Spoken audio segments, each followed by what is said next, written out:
Hey guys, it's Thor Hansen, and I'm back for another political science video. This time we are going to analyze the 2024 election and why I think the Democrats lost the election, and why Trump won, and what I think Kamala Harris could have done differently in the election and what she should have done differently. I made a list of 20 different points. Um, of what she should have done. And if she had done half of these things, she would have won. But considering how she didn't do a single one of these, she didn't win. If I was her campaign manager, she would have won the election.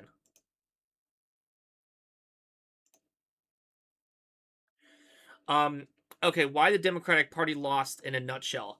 From what I'm understanding, the Democratic Party lost the election basically on purpose. Don't believe me? I can prove it. In a nutshell, from what I'm understanding, Kamala Harris lost the election on purpose because of her mediocre campaign promises. The Democratic Party clearly didn't want to win the 2024 election because they didn't even promise universal health care, student debt cancellation, raising taxes on the wealthy, doing anything to support the working class, or promise any sort of radical change. They only wanted to uphold the status quo. Also, it doesn't help that Kamala Harris was a weak, ineffectual, and indecisive candidate and leader who had no real direction in her campaign other than protecting abortion and trans rights. That's not how you win an election. That kind of behavior is how you lose an election. I've come up with a list of 20 different points about things the Democratic Party could have promised, and if they had done half these things, they would have won. But since they didn't do a single one of these, they lost the election. So, why did Trump win? Well, because of these 5 points. Trump promised change. He promised to shake up the established order, which spoke to people. They liked that. They wanted change. Trump promised to fix the government. He didn't, but it was enough of a promise that people voted for him.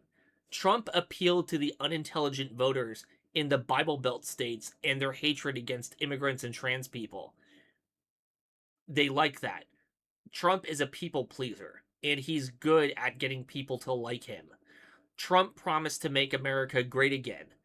Trump, despite making terrible promises, actually made promises that were decent enough to get people to vote for him. People wanted change, and he delivered. That's why he got elected. What the Democrats could have done to win.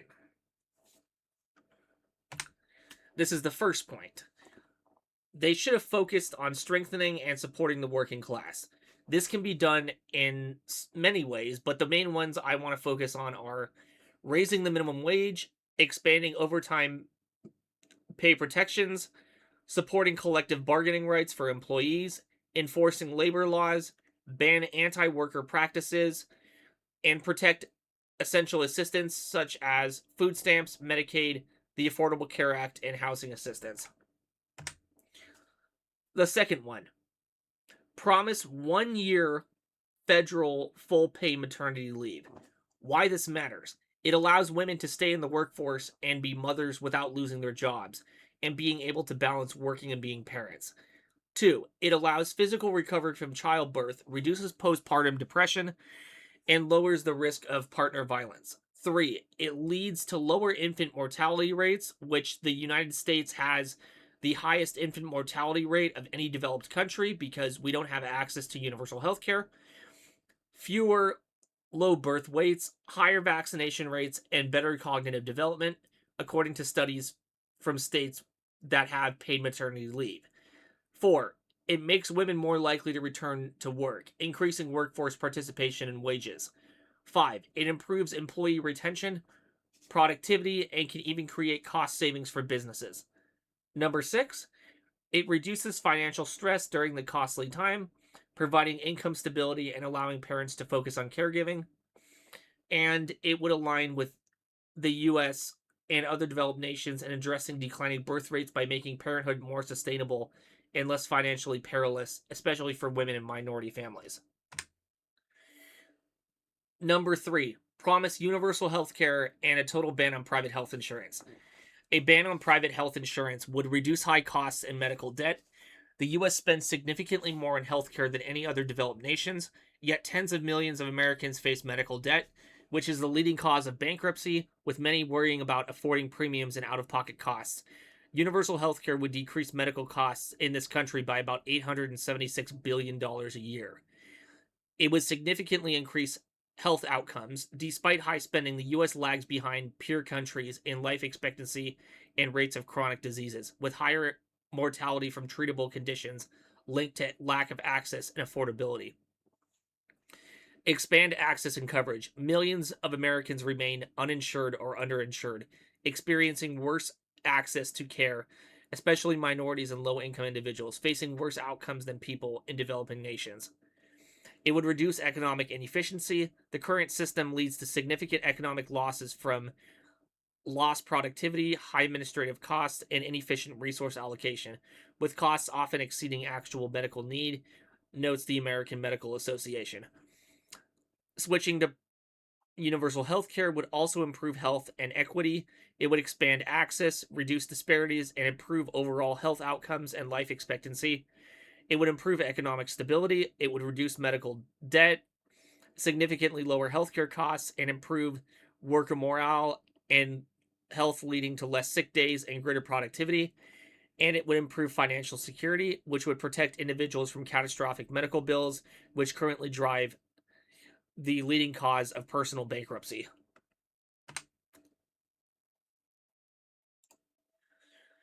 Promise free public higher education at all public universities. Benefits of free public higher education. Economic growth and workforce development. A more educated populace leads to innovation, higher productivity, a stronger economy, and higher wages, which helps the U.S. compete in the global economy. Debt reduction. Eliminating college tuition drastically cuts student loans, freeing up graduates to spend, buy homes, start businesses, and contribute more to the economy. Social equity and access. Free public higher education removes cost as a barrier, ensuring talent, not wealth, determines who gets a degree, which helps close income and racial gaps. Focuses on learning. Students can focus on academics rather than working excessive hours to pay bills, potentially leading to faster completion and better outcomes. Public good. Proponents argue higher education is a societal benefit, similar to K through 12, that strengthens democracy and fosters more informed citizenry, and has been proven that college graduates have better voting outcomes. Addresses student debt crisis. With student loan debt now exceeding $1.8 trillion, tuition free college would address significant financial burdens impacting millions of Americans.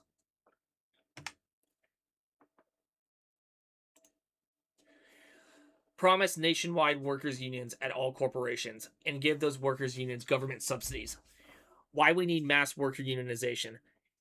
It would increase wages and benefits. Unions negotiate for better pay, healthcare, retirement benefits, and job security, boosting economic security of millions of workers.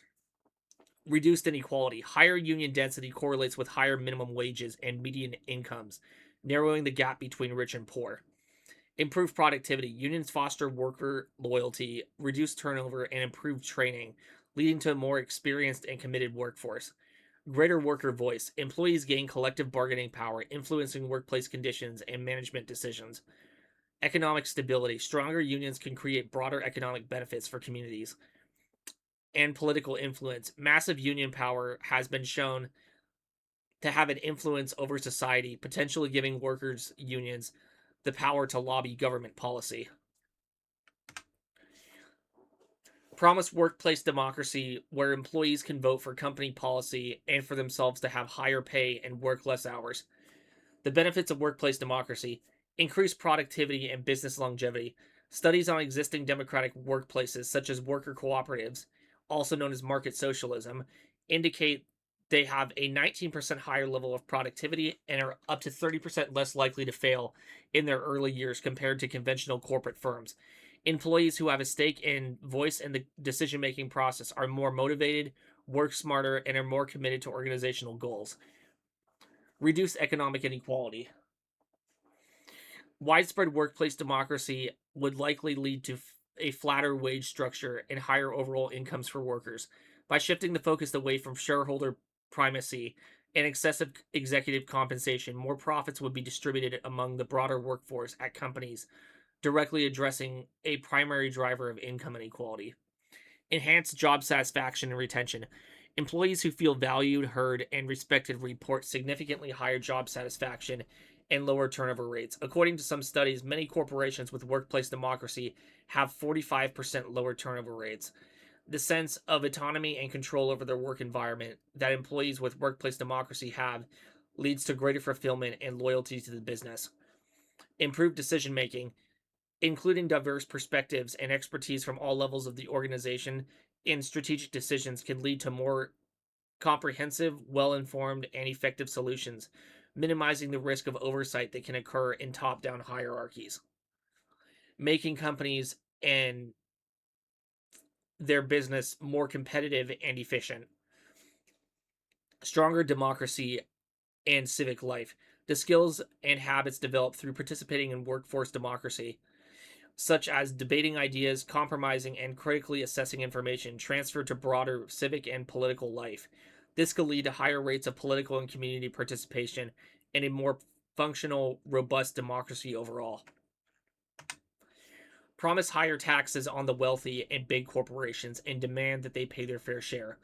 Why we need higher taxes on the wealthy and corporations. Funding public needs. Increased revenue from the wealthy and corporations can fund essential public services and investments in infrastructure, education, healthcare, and social programs. Reducing inequality. Higher taxes can contribute to the counteracting rising wealth concentration, potentially closing racial and gender wealth gaps, and fostering a more inclusive economy, as the richest have benefited disproportionately from economic growth. Economic fairness. It ensures that those with the most significant gains contribute more, making the tax system more equitable and restoring public faith in tax fairness. Addressing social unrest. Some argue higher taxes on the wealthy can alleviate social tensions stemming from extreme inequality. Increase revenue for public goods. Funds can support infrastructure, families, women, and caregivers. Economic stimulus. Revenue can be used for stimulus for lower income Americans, effectively boosting the economy. Democracy and society. Reducing extreme wealth disparities can strengthen democracy and improve life outcomes, such as life expectancy for disadvantaged communities. Fairer tax code. Makes the overall tax system more equitable, potentially benefiting lower income individuals by ensuring how the richest pay their fair share. How we can do this? Wealth taxes, taxing unrealized capital gains, such as rising stock values or total net worth, not just income. Higher corporate tax rates, ensuring corporations pay a fair share, which would be 40%, benefiting shareholders who are often wealthy and the public. And progressive income and capital gains taxes, increasing rates on high incomes and inherited wealth. Promised strict rent control laws, expanded affordable housing construction, and a massive expansion on state housing. The benefits of rent controls and affordable housing. Housing stability. It prevents sudden large rent hikes, reducing tenant displacement and allowing people to stay in their homes and communities longer. Increased affordability. Lowers housing costs for long-term residents, freeing up income for other necessities like food, healthcare, savings, and consumer spending, which stimulates the economy and creates more jobs. Predictability. Provides tenants with a more certainty about the future housing costs, aiding financial planning. Health and well-being. Reduces housing-related stress, which can improve physical and mental health and potentially lower public healthcare costs. Community cohesion. Preserves diverse neighborhoods by preventing the displacement of long-term residents, including elderly and minority residents. Reduces traffic and emissions. Lower housing costs and tenant turnover mean fewer emissions and less traffic congestion, as people live closer to their work and have a shorter commute or can take public transit. Promise the minimum wage as the living wage, adjusted for inflation. Why the minimum wage needs to be the living wage. It covers basic needs. A living wage provides enough income for essentials like housing, food, childcare, and healthcare, which the stagnant federal minimum wage since 2009 no longer does in any areas.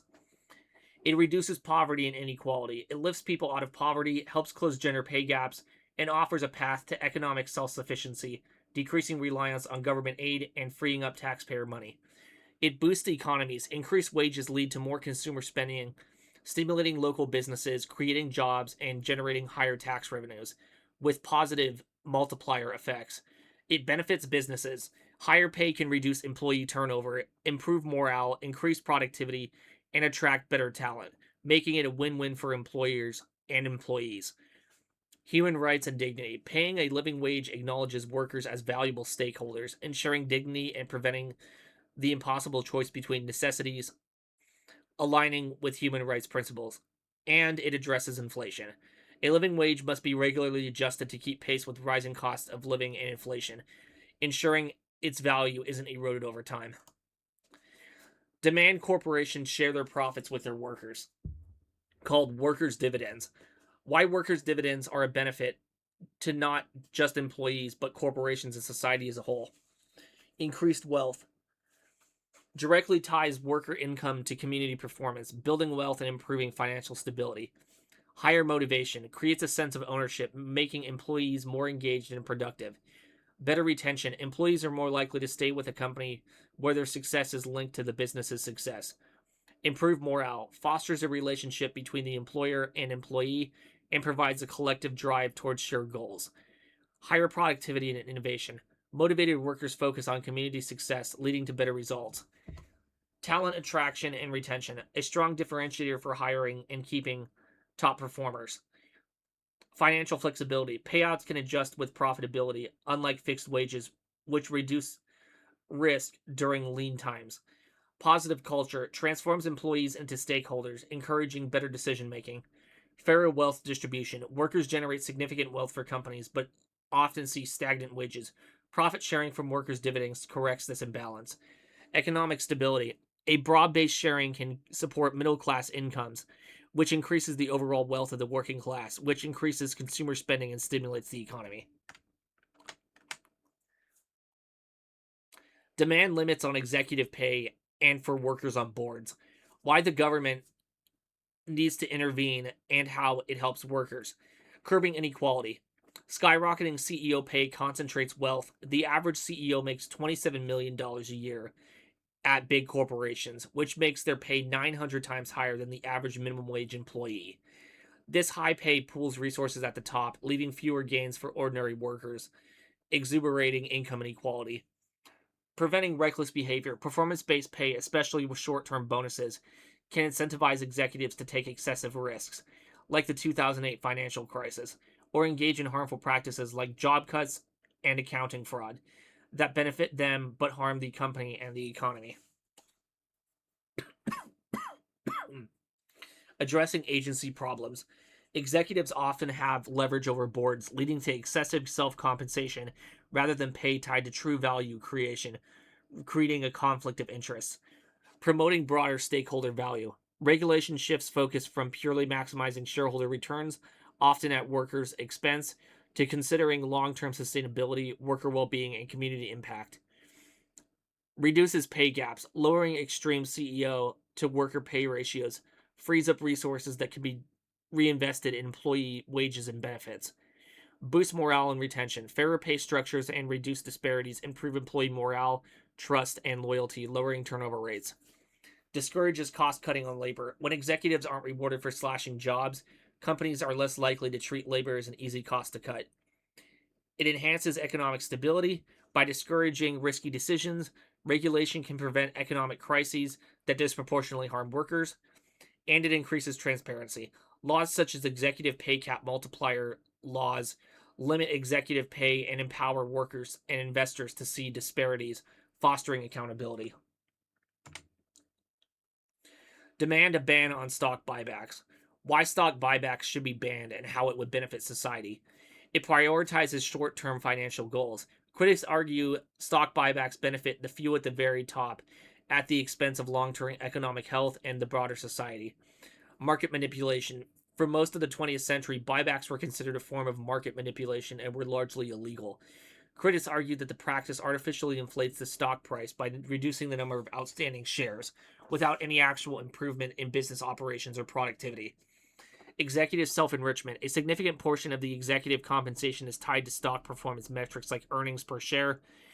By boosting the stock price and earnings per share through buybacks, the executives can increase the value of their own stock options and sell their shares for personal gain, creating a conflict of interest. Underinvestment in growth and workers. Funds used for stock buybacks, over 1.2 trillion globally in 2019 alone, could be used for other purposes such as investing in research and development and innovation, increasing worker wages and benefits, funding capital expenditures like new facilities and equipment, or building up cash reserves to make the company more resilient during economic downturns. Increased inequality. Stock ownership is concentrated among the wealthiest households. The gains from inflated stock prices disproportionately benefit the rich, exuberating wealth and income inequality while providing limited benefits to workers on the average American household. Financial fragility. Funding buybacks with debt can strain the company's balance sheet and make it more vulnerable to economic shocks, potentially leading to a need for public bailouts during crises. Which, a public bailout, I don't think it should be the taxpayers' obligation to bail out billion-dollar companies just because their executives made poor financial decisions. That shouldn't be the bill for the taxpayer to foot. If a company is going to fail due to terrible financial decisions from executives, then the company should fail. It shouldn't be the duty of the taxpayer to bail them out. You can't privatize the profits and socialize the losses. That's not okay.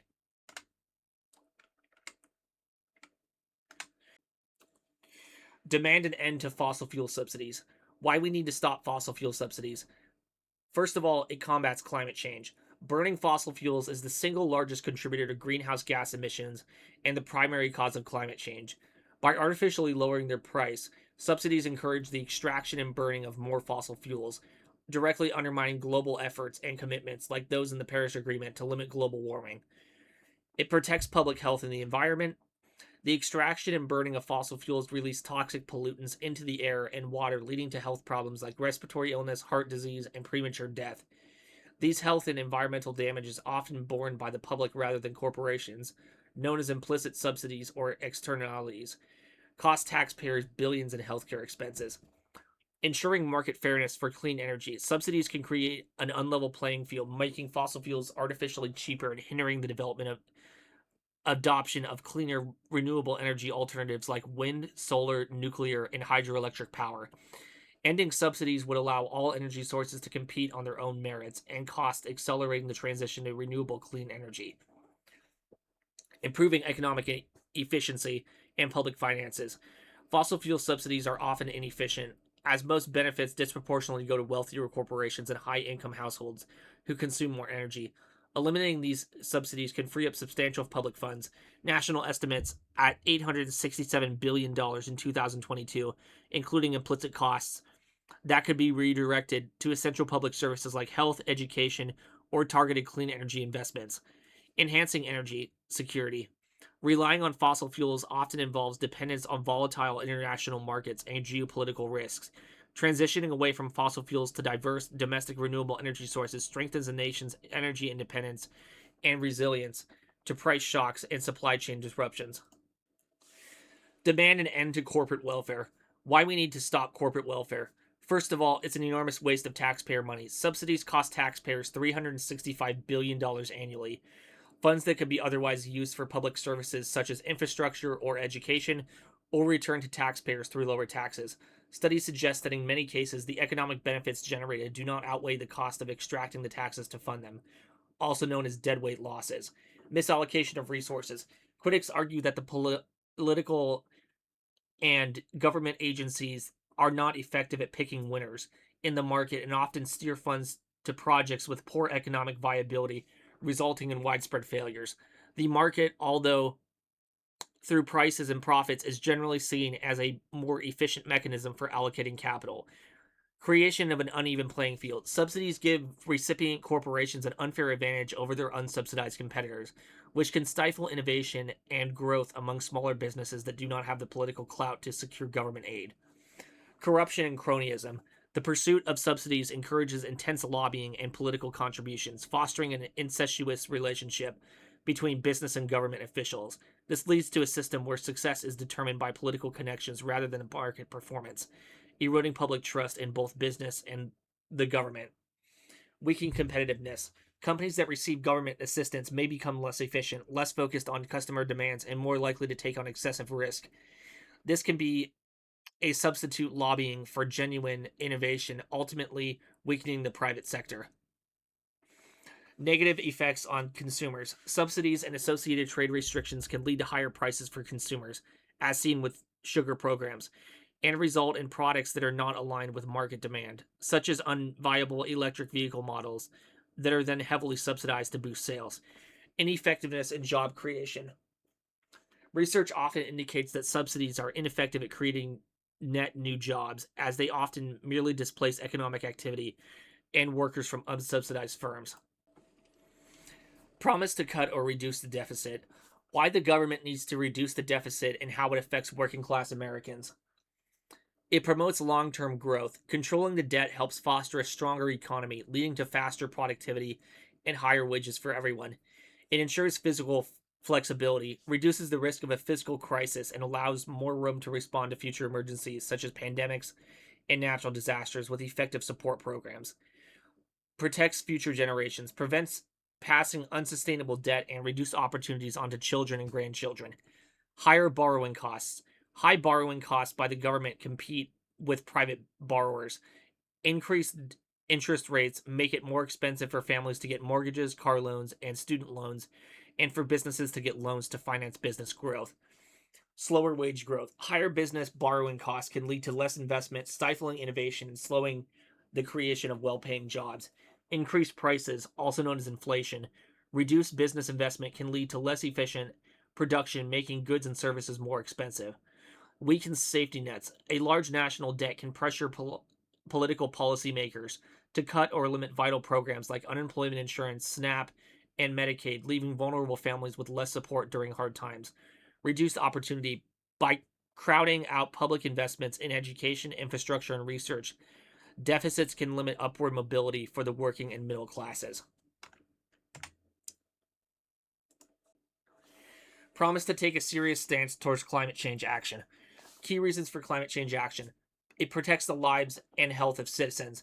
Climate change worsens heat waves, spreads diseases, and threatens access to safe food and water, causing premature deaths from air pollution, notes the Clean Climate and Air Coalition. Ensuring food and water security. Rising temperatures, pests, and extreme weather conditions threaten crop yields, increasing food insecurity. Preventing displacement and conflict. Competition for scarce resources like water and land fuels socioeconomic tensions and mass migration. Safeguarding economies. Climate change impacts disrupt economies and costs communities dearly, a burden that will grow without action, notes the United Nations. Preserving nature. Rapid warming drives species towards extinction, damaging ecosystems that provide essential resources like clean air and water, according to the FSC and the United Nations. Fulfilling moral obligations. We have a duty to future generations to preserve a healthy, diverse planet, argue the WWF and United Nations. Promise to phase out fossil fuels by 2050. Why we need to phase out fossil fuels and switch to 100% clean energy. Limits global warming. To meet the Paris Climate Agreement goals, below 2 degrees Celsius, aiming for 1.5 degrees Celsius, global emissions need to peak soon and reach net zero by mid-century, requiring an end to new fossil fuel infrastructure. Prevent economic and environmental catastrophe. Continue fossil fuel use risks severe consequences like increased heat waves, wildfires, floods, and rising sea levels. Protect carbon budgets. Most existing fossil fuel reserves must remain unextracted to stay within the planet's carbon budget. Reduce air pollution deaths. Burning fossil fuels causes air pollution in the form of soot and smog, linked to millions of deaths from heart disease, cancer, and respiratory illness annually, disproportionately affecting vulnerable communities. Addresses injustice. The fossil fuel system exuberates racial and class inequalities, with marginalized communities bearing the brunt of pollution and climate impacts. It's a shift towards renewables. A transition to renewables, such as solar, wind, nuclear, and hydroelectric, creates a more resilient, clean, and potentially cheaper energy system. Economic opportunity. A managed phase out, supported by smart policies, can mobilize private investment and create a dynamic clean energy economy. Government subsidies. Targeted green energy government subsidies can make the transition to clean energy smoother and less disruptive to the existing energy infrastructure. Promise that a college degree will guarantee a job. Why the government should pass laws that guarantee college graduates jobs. Mass enrollment surge. More people would enroll in college, seeing it as a guaranteed path to employment, increasing demand for universities.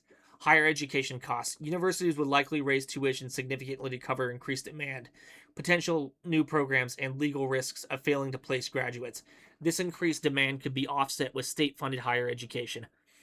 Employer response. Employees might raise degree requirements for jobs as they are now forced to hire college degree holders, whether they need them or not. Public sector growth. The government will need to create a large public sector option for jobs and subsidize corporations so they can hire more college graduates that were guaranteed jobs. This would potentially alter labor dynamics.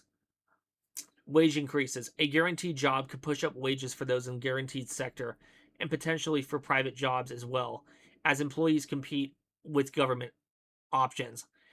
Tax base and economy. A larger employed population would drastically boost tax revenues, as people would now be more educated to have more skills. Thus, jobs would pay more and have bigger disposable incomes, which would stimulate the economy and help fund much needed government programs. However, the cost of funding these guaranteed jobs could be immense, requiring significant tax increases or cuts elsewhere to fund public jobs or subsidize corporations so they can hire more people. However, this could be offset with new taxes. Promise to make corporations employee owned, aka market socialism.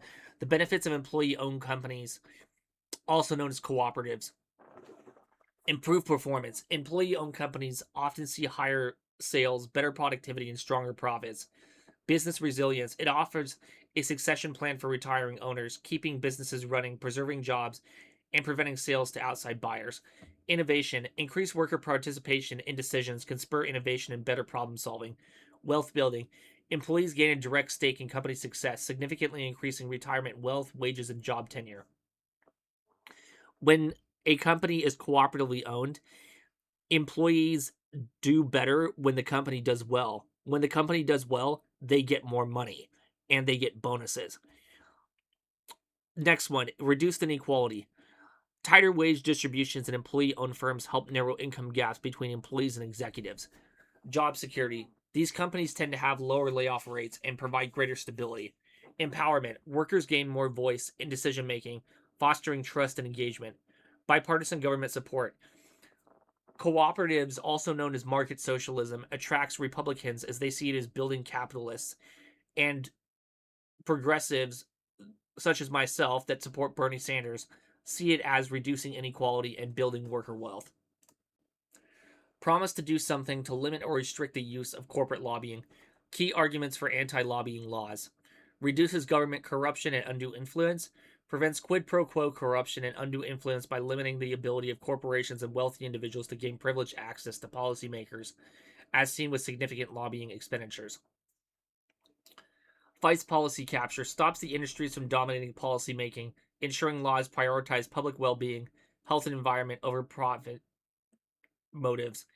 Increases transparency and accountability. Mandating public disclosure of lobbying activities helps citizens and oversight bodies flag conflicts of interest and hold officials accountable.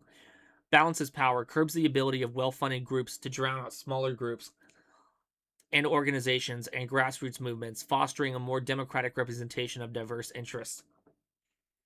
Addresses revolving door, limits former officials from exploiting connections as lobbyists, reducing conflicts between public service and private gain. Promotes long-term focus, discourages short-term profit-driven policies like subsidies or loopholes in favor of sustainable long-term societal well-being. Protects public trust. By making the process fairer, it restores public faith in government, which can be eroded when citizens feel policies are bought. That's the end of the slideshow, and the end of my reasons for why the Democratic Party lost the election and what they could have done differently. Most of these things were taken from Bernie Sanders, as I am a democratic socialist.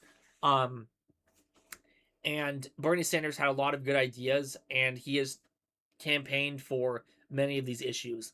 So if you want to get the word out there, share this video, and try to inform people about what the Democrats could do in the next election to actually win. So, I hope you all enjoyed this video and you all had a good time learning, and I hope that you'll see me in the next video. Peace out. Thor Hansen signing off.